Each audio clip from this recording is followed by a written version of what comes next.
So hello guys, welcome on information collection channel. मैं राकेश कुमार। दोस्तों, आज की वीडियो में बेसिकली मैं बात करने वाला हूं केबल उपभोक्ता के बारे में।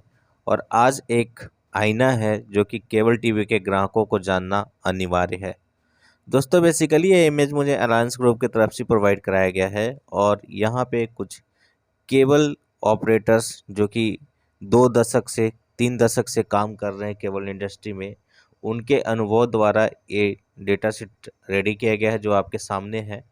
केबल उपभोक्ता से एक रिक्वेस्ट की गई है कि आपका केबल ऑपरेटर आपके मनोरंजन का ध्यान रखकर आपकी लड़ाई लड़ रहा है। आपका केबल ऑपरेटर कभी नहीं चाहता कि आपके केबल शुल्क बढ़े।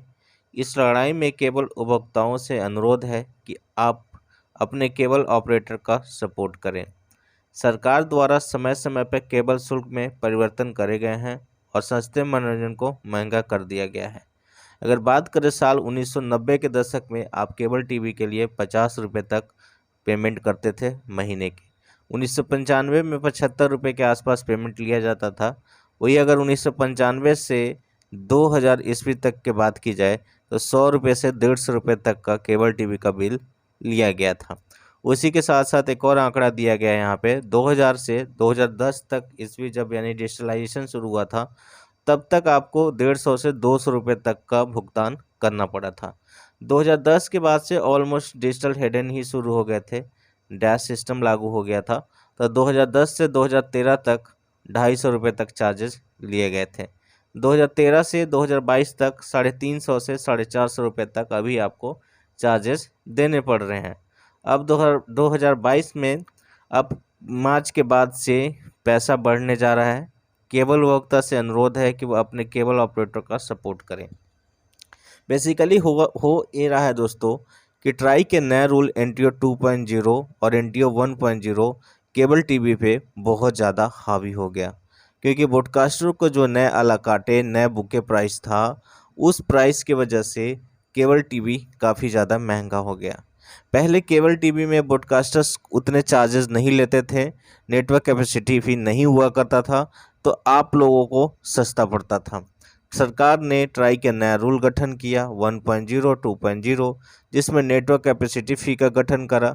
नेटवर्क कैपेसिटी फी गठन करने का मेन मकसद यही था कि एमएसओ और ऑपरेटरों को बदनाम किया जाए, क्योंकि सीधा सीधा सभी लोग को दिखता है कि एनसीएफ फी 153 रुपये सीधे के सीधे एमएसओ और ऑपरेटर के जेब में जा रहे हैं, जबकि यहाँ पे पे चैनल से ब्रॉडकास्टर 20% देता है कमीशन के तौर पे। जितने का पे चैनल्स होता है उसमें 10% एमएसओ और 10% एलसीओ को दिया जाता है। आज के डेट में बड़े बड़े एमएसओ 20% तक भी एलसीओ को कमीशन देने को रेडी हो चुके हैं और दे भी रहे हैं। तो जिस वजह से यहाँ पे सभी ग्राहकों को लगता है कि नेटवर्क कैपेसिटी फी काफ़ी 153 रुपये हम फालतू में दे रहे हैं, जबकि 153 रुपये इसलिए चार्ज लिया जाता है कि डिजिटल हेडन बनाने में करोड़ों रुपए लगते हैं।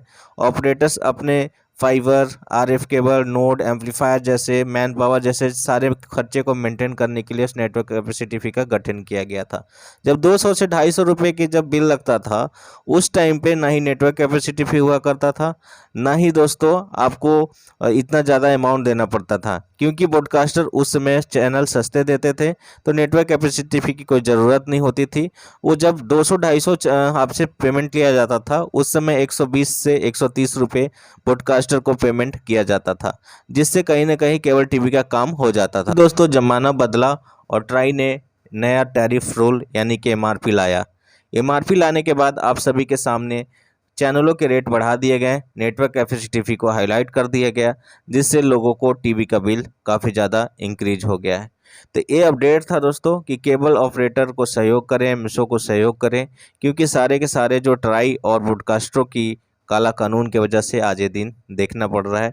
इंडस्ट्री आखिरी स्टेज पे आ चुका है। अगर आप सभी ग्राहक लोग केबल ऑपरेटरों का, एमएसओ का सहयोग नहीं करेंगे तो इंडस्ट्री ज़्यादा दिन तक नहीं चल पाएगा। अगर ऐसा होता है तो आपके जेब पे आने वाले दिनों पे कई गुना ज़्यादा खर्चे बढ़ सकते हैं जब ओटीटी आईपीटीवी की तरफ आप जाओगे। होप सो गाइस, आपको वीडियो अच्छी लगी हो, आप वीडियो को लाइक करिएगा, चैनल को सब्सक्राइब करिएगा और ज़्यादा से ज़्यादा लोगों तक शेयर करिएगा, ताकि सभी लोग इस वीडियो के माध्यम से जागरूक हो सके। Thank you very much watching this video guys. Thanks lot for watching this video. Thank you.